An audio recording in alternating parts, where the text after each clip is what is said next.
এতেকাফ ভেঙে যায় কি কি কাজ করলে? এতেকাফ ভেঙে যায় এতেকাফ করার পর কেউ যদি মসজিদ থেকে শরিয়া গ্রাহ্য ওজর ছাড়া বের হয়ে যায়। আপনি এতেকাফ করতে আসছেন, এতেকাফ করতে আসার পরে আপনি বাহিরে চলে গেছেন, একটু মার্কেটিং করা দরকার ঈদ সামনে, তাহলে আপনার এতেকাফ ভেঙে যাবে। শরিয়া গ্রাহ্য ওজর কি? আপনি ওয়াশরুমে যাওয়া লাগছে, এজন্য আপনি যেতে পারেন, ওয়াশরুমে যেতে পারেন। আর ওয়াশরুমে যেও আপনি আড্ডাবাজি করতে পারেন না। ওয়াশরুমে গেলেন, যে সেখানে আপনার দোস্তের সাথে দেখা, আরে দোস্ত কিরে কি অবস্থা, আপনি এতেকাফে আছেন, এটা আপনি করতে পারেন না। দ্রুততার সাথে ওয়াশরুমের কাজ সেরে চলে আসবেন। এর বাইরে মসজিদে যাওয়ার আমাদের নেসেসারি একেবারে খুব না হলে নয়, এরকম আমাদের ইম্পর্ট্যান্ট নিড বা প্রয়োজন আর কি আছে? খাওয়া দাওয়া আছে। খাওয়া দাওয়া আজকের যুগে বিশেষ করে এমন জায়গা খুব কম আছে যেখানে খাবার মসজিদে দিয়ে যাওয়ার মতো ব্যবস্থা একেবারে নাই। এরকম মানুষ খুবই কম। বাসা বাড়িতে লোকজন আছে, কেউ না কেউ খাবার দিয়ে যেতে পারে, কাউকে রিকোয়েস্ট করলেও কেউ দিয়ে যেতে পারে। অতএব এরকম ব্যবস্থা যদি থাকে তাহলে খাবারের জন্য বাইরে যাওয়া জায়েজ নাই।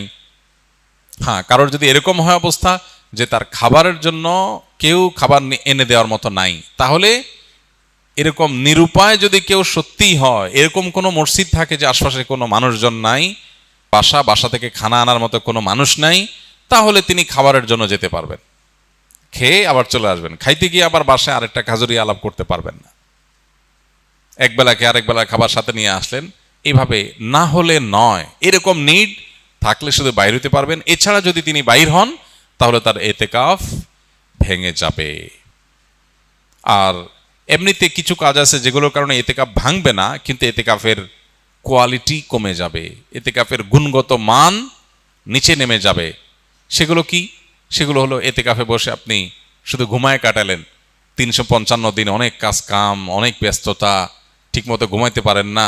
এই 10 দিন সুযোগ পাইছেন যে আলহামদুলিল্লাহ, ডিস্টার্ব করার কেউ নাই, বাচ্চা নাই, বউ নাই, কেউ নাই, ঝামেলা নাই, ক্লায়েন্ট নাই, একটু মন মতো ঘুমাইলাম, তাহলে এতেকাফটা অর্থহীন হলো, এতেকাফটা ঘুমের জন্য না।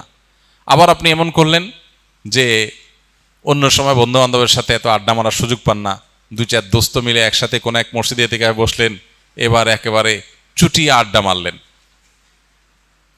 এগুলো এতেকাফের কোয়ালিটিকে নষ্ট করে দিবে। আর যদি আপনি ভারসাম্যের সাথে একান্ত প্রয়োজনীয় আলাপ করলেন আর বাকি সময় বাড়িতে মগ্ন থাকলেন, সেটা অর্থবহ এতেকাফ হবে।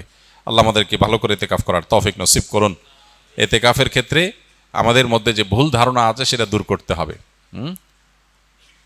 প্রান্তিকতা যেটা আছে সেটা দূর করতে হবে।